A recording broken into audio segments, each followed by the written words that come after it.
I've talked many times before about the curse of when you close a game of Football Manager, go to bed, and then come back the next day and the form you're in completely changes. I really, more than any other time previously, I really hope that that doesn't ring true today. Hello and welcome to episode 25 of Backing the Boro. I'm Kev, and forget the normal intro. We're top of the league with a 100% winning record from our first 6 games.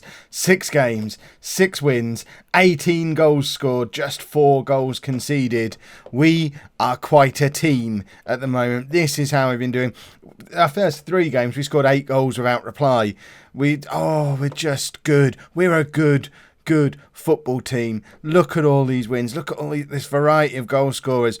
Darren McQueen is scoring lots of goals. Tyrone Marsh has just come into the team. He's only played 2 games for us. 4 goals from those 2 games. Plus, I've accidentally signed 2 more strikers. You're not going to see them today, but we've signed Shola Ayula, a 21-year-old Nigerian poacher. We just signed him because we've got a lot of defensive forwards. I wanted to bring a couple of poachers in as well. It turns out they're both quite good. He's a 3-star current ability, 5-star potential striker who's up there with McQueen. But then this guy, Sedwin Scott, is even better. He's a target man because he came up when I searched for the other stuff. But look at the state of him. He's a 3.5-star current ability, 5-star potential, 21-year-old again, comes in from Huddersfield, and suddenly we've got a lot of very good strikers who aren't even going to be in the team today because they're not match fit. So this is the team that we're going to be playing.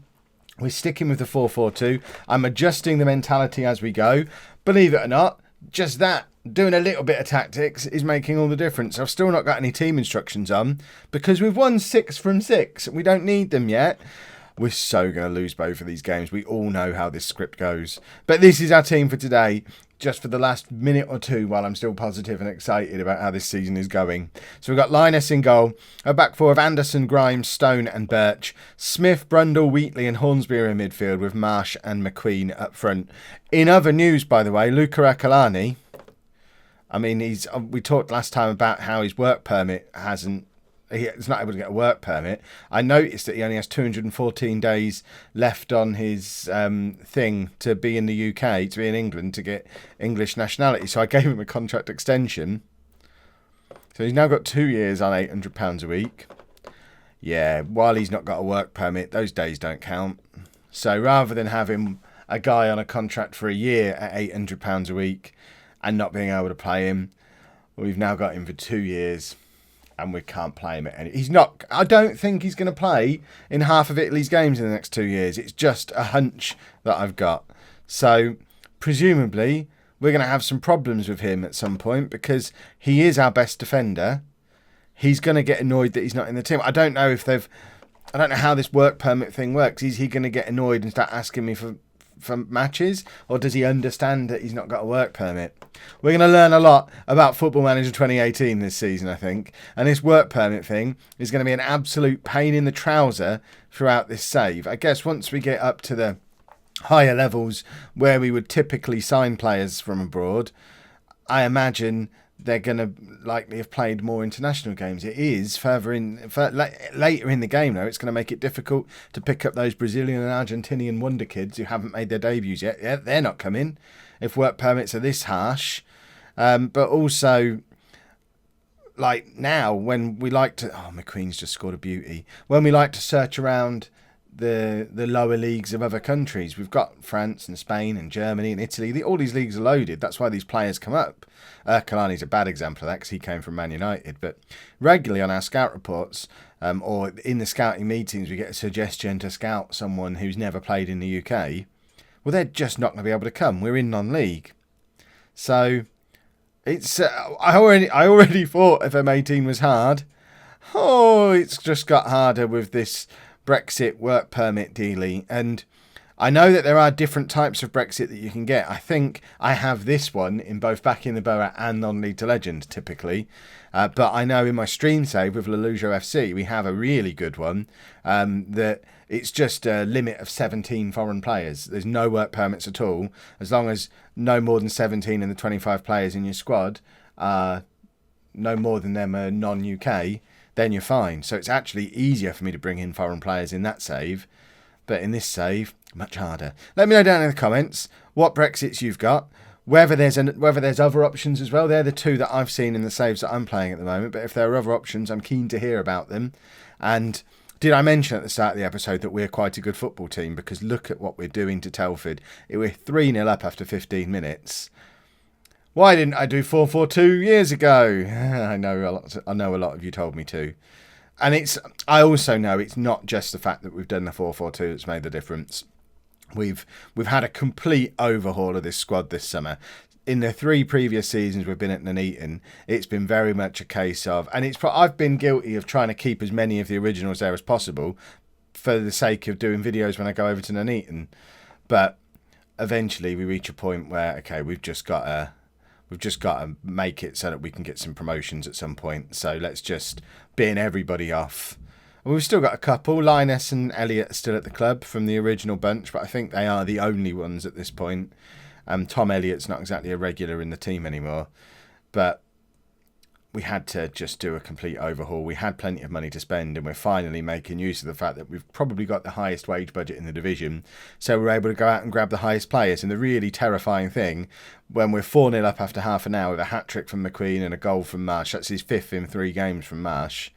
We've got those 2 very exciting prospects of strikers who are just sat in the under-23s at the moment, getting some match fitness, ready to step into this team the moment we stop going 4-0 up in the first half.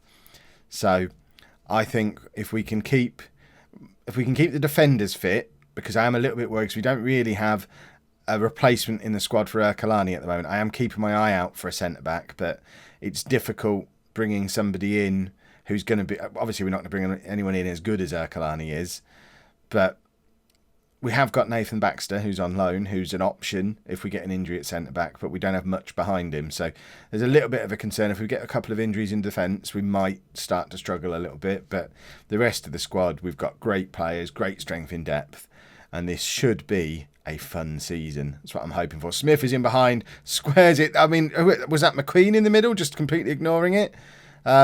Either way, we've won a penalty off the back of it.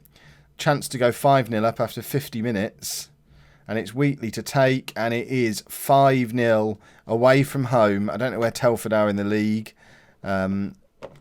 Telford, I feel like traditionally Telford should be a Conference National club. I don't know if I'm making that up. Oh, we've messed up the camera. That's no good. Linus completely flaps at that, but it comes back off the crossbar. We get away with it a little bit. McQueen's come very deep here to pick that up. And I guess we can just start making a few substitutions, really. We don't... do I have to wait until the 70th minute? I'm probably going to, because I don't want to change anything that's been successful so far. Everything's working right now. Don't change anything. Keep all the normal routines in place. Is someone going to clear this? We're just all kind of watching that. I think it was Lionel Stone was just there, kind of watching the ball drift across in front of him. As much as we are 5-0 up and we're obviously cruising to victory in this game, it's this number 4, I think that's Stone, when it comes back across here. Why is he not intercepting that? Don't want us to start getting sloppy, because we won't always score 5 goals in a game. Maybe. We might do. That would be nice if we did. But we need to not start giving away sloppy goals. I'll say this quietly because I don't want this on the record. I quite liked having 3 clean sheets in a row at the start of the season. It was fun having a start to the season where we didn't concede a goal. Right, let's make some changes. We're going to bring Adam Lewis on at left back. We're still trying to get match fitness back into him. He's obviously had a very injury hit time at Nuneaton, where he had his damaged cruciate ligaments. He came back but then tore his groin, and he had damaged cruciate ligaments when he was still at Liverpool as well. So it's a difficult one because he has bags of potential, but he's not getting the game time to move on and improve. And Anderson's pulled so far ahead of him now. But I'd like him to do something for us. He was good that season he played. That was a long time ago now, and there's a loan in his near future. Right, we don't really have much else that can come on and change this team. We can bring Worrell Bristow on for Hornsby, and then I guess we're just taking people off for fitness. McQueen may as well come off. He's got a hat-trick. So we'll bring on Boro for him. Boro is a little bit grumpy that I've brought in 2 more strikers. He has played he started 6 games for us. so far this season and has only scored 1 goal. So he knows that he's the guy who is going to be making way from the squad to let these 2 other players in. And he's not happy about it. This is probably going to be his final opportunity, because by the time we get round to the next match, I guess we're going to have at least one, if not both of them, fit, ready to come into this team. Interestingly, and I haven't really looked at the stats because I was too busy enjoying the goals going, we've only had 42% possession. We've only had 7 shots on target. We've had 5 clear-cut chances and scored them all. It's not that we've completely steamrolled Telford here. We've just been incredibly clinical. So I'll try not to get too ahead of myself with the excitement, because it's not that we've been so much better than them. Our strikers are in very, very clinical form, and there's another example of it. It's Tyrone Marsh, mate 6-6-1. It's only our 6th proper chance, but they're just scoring every chance they get at the moment. What a different world we live in now from the world that was inhabited by Ashley Chambers. I mean, imagine this. Perhaps we could have been doing this for the last 3 years if we'd have had a clinical striker up front, rather than one who needed 6 opportunities for every goal. That's yeah. I mean, thinking about it, if we had Chambers up front, this might have been a 1-1 draw, because there's been 6 opportunities. He just scored 1 of them. What a difference switching a few players around makes. But I think the formation probably has a little bit something to do with it as well. But there you go, 6-1 on camera as well.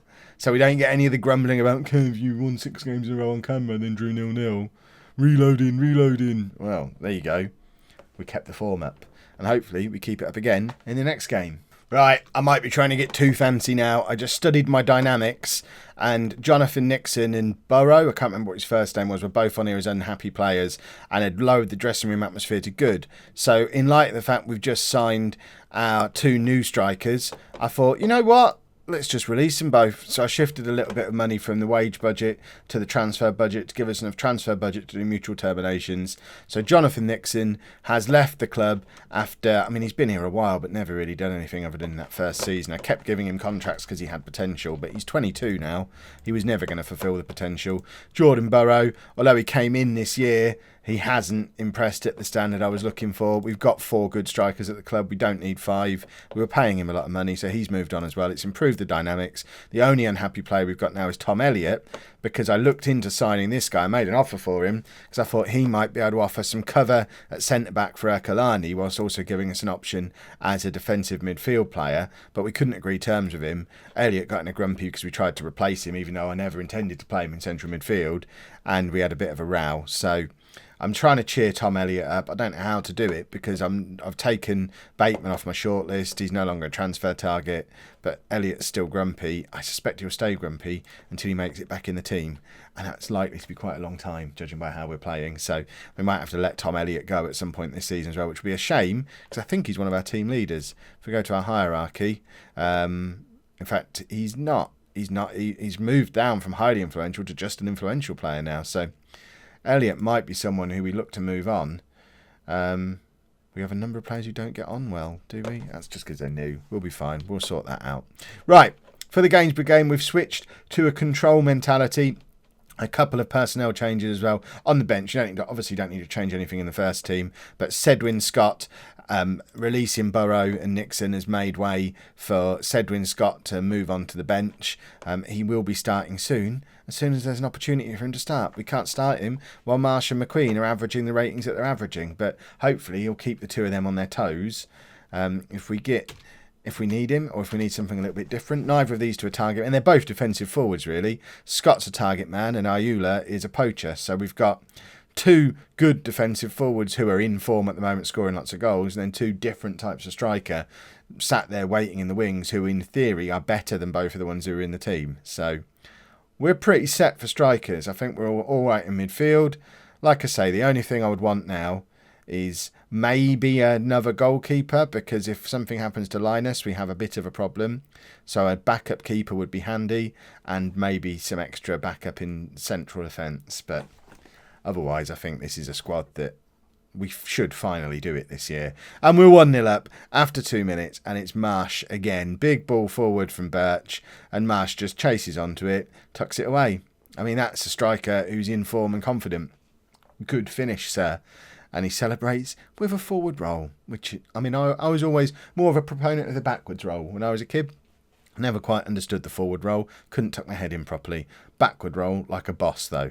Right, are we going to grab another one? Another one would be very pleasant. Marsh dropping very deep. I like the fact that both Marsh and McQueen do that at times, but then also are quite happy to play off the shoulder of the defence like that. And McQueen has just missed an absolute sitter. It was a lovely first touch to really make it into more of a chance than it was. It was a lumped ball forward that he did very well to turn into a chance, but then absolutely blew the chance. So it's a bit of a shame, but Smith trying to get in the cross in, he's denied, and Anderson following up behind can't quite get there, and there's an opportunity for a bit of a break here as we committed a few men forward, but Lionel Stone is a hero and wasn't going to let any of that nonsense happen, and Marsh drops deep again. I like Marsh. Marsh is now in behind, crosses, McQueen's not really alive to it, Smith picks it up and it's back into Marsh and he gets on the end of it and it's 2-0, and Tyrone Marsh is an absolute superstar. He wasn't even in the team when I started approaching these two new strikers, and I was thinking, well, I've got McQueen, but Boro's not very good. And then, right, my response is go sign two strikers and try this other fella. And the other fella's brilliant. And if I'd have known, I might not have signed two extra strikers. I'm potentially setting myself up for team harmony issues later in the season, as we've got 4 strikers who probably all think they should be starting every game in this league. And they're probably right. But it's a nice problem to have. Cliche bingo. I guarantee we've not used "it's a nice problem to have" at any point in this series so far. I don't remember there being any nice problems. But Marsh plays McQueen in. This should be 3.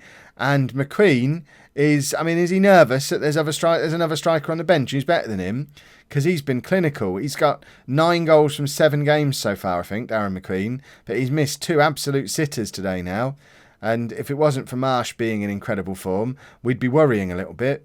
But it's McQueen who needs to worry, because it's not going to take many games of missing lots of chances before we start mixing things up again. McQueen is already playing out of position as the poacher alongside the defensive forward of Marsh. And if he doesn't sort himself out, he could find himself just being Marsh's understudy while we experiment with target men and poachers alongside him. And nobody wants that. McQueen with the corner. It falls to Wheatley, who finds Brundle. Back to Wheatley again. Wheatley just get past like 3 men. And who was that? Was that Grimes, our centre-back, playing a clever little through ball that no one expected, to the point where there was no one even following it through. Which is fair enough, I guess. Who would expect that? Right, Marsh drops deep again. Brundle over the top to Hornsby. McQueen is in the middle and again doesn't even challenge for the header. McQueen is worrying me today. It's a bit of a contrast to that last game. We've already created 5 good chances and only scored 2 goals. Oh, poor Kev, only scored 2 goals in the first 20 minutes. That was lovely from Smith. And Marsh is in again. It should be his hat-trick. And it is a 22-minute hat-trick for Tyrone Marsh. And what is that? 8 goals in 4 games now. Or 8 goals in 3 games in 20 minutes. He is a man in form. He's decided he doesn't want to play in the Conference North anymore. A man after my own heart. And that is a lovely little finish. 3-0. 20 minutes in. This has been possibly the most fun episode I've ever done in any series, because this never happens. I played the run of 6 games in a row was last night. I've loaded the game up this morning for this one. That never happens. When you save a game and load it up again, form changes. We all know this to be a fact. And whenever I do well off camera and turn the camera on, it all goes wrong. This never happens. This is just ridiculous. McQueen is in now and scores, and it's 4-0 after 25 minutes. We have scored 10 goals in this episode, and we still have more than half a game left to add to that tally. We need notebooks out. Where's all the Lollujo historians? What's the most goals a team of mine have ever scored in a 2-game episode before? Someone's going to know that stat. I have no idea, but someone out there knows. This is why we need a Wikipedia page. Stuff like that should be on it. If anyone feels like setting that up, just let me know. And we can get all of the records and facts on there. But we must be pushing towards the record. I suspect the record is held by, if someone wants to go back and check and do some proper research on it, there'll be an episode with Tottenham where there was probably 2 games from the World Club Cup. And I suspect we pushed towards 20 goals in one of those episodes. So I guess we're not actually there. I can't imagine there's an episode that had more goals in than those ones. But I bet I talked about the record in that episode too, because I'm getting a sense of deja vu as if I've had this conversation with you before, and probably referenced the Wikipedia page too. which doesn't exist. Right, Smith with the cross. Marsh is in and he's fouled and it's a penalty. Wheatley's going to step up to make it 5-0. He scored a penalty in the last game as well. And it is Joe Wheatley who might eventually take the penalty and scores. And it's 5-0 on 50 minutes. And that is a very fancy celebration from Joe Wheatley. And I like it. Don't screenshot that, please. 5-0. Look at that. I mean, he loves it. Brilliant work from Wheatley. McQueen now with the free kick. Wheatley hovering on the edge of the area. At what point do we take control off, or do we just keep it going and see how many goals we can score? Because we have been switching up the tactic mid-game, but I really don't think we need to when we're 5-0 up and Gainsborough haven't had a shot on target yet. Although they're about to get one here because they've got a man over in the middle, and that is a quite spectacularly poor cross. But they still hit the crossbar off the back of the move, and that's the best move they've had of the game so far. And what we don't want to do is let them back into it. So this might even end up being the answer to my question. If the next highlight is a Gainsborough highlight as well, we'll drop back to standard and just... We don't want to let them back in. Is that a penalty? No? Okay, we got a free kick. So I'm happy to continue as we are. Oh, in fact, we'll take Anderson off. There's no point at all keeping a player on the pitch who's got a knock when we're 5-0 up. We don't have Lewis on the bench today, though. I guess we'll bring Bristow on. Or Worrell Bristow. Sorry, Worrell. We'll do him that way round. And it's not ideal, but I think we will drop to standard as well. Just we're playing a right back, left back now. That's a reason to stop controlling a football match. And now I think it's time for Cedwyn Scott. Let's see what this new guy is all about. So we're going to bring him on. We might as well take Marsh off. Marsh has already got his hat-trick. So let's take off Marsh. Scott wants to be a target man, so he can be a target man. Who am I to tell him what he can and can't be? And we had a little bit of a moan from whoever's the manager of Lincoln that Baxter isn't getting any game time. So let's bring him on for Lionel Stone as well and just give him 20 minutes to try and appease Lincoln's manager. Are we going to get to have a look at Scott? Are we going to get a highlight? I'd quite like to have a look at him to see if he's any good. But it seems... Oh, here we go. We do get a highlight. Come on, we've got to at least get to a 6th goal. We don't want a 6 and a 5. That's backwards momentum. We want a 6 and a 7. We want to be pushing forward. Right, there is Scott. Holding the ball up nicely. Finds McQueen. And McQueen back to Brundle. We're just knocking the ball around. Almost as if we're on a standard mentality. Ball over the top to Hornsby. Scott and McQueen are both in the middle. And Scott is there. And misses. Interesting. Very interesting. Marsh would have scored. But then Marsh is in the form of his life. Baxter with the ball over the top. And there's nobody there. And the match ends. We've won 5-0. They are 2 pretty decent victories. I think, and I'll throw this out there, I think this Nuneaton team is the best one we've had.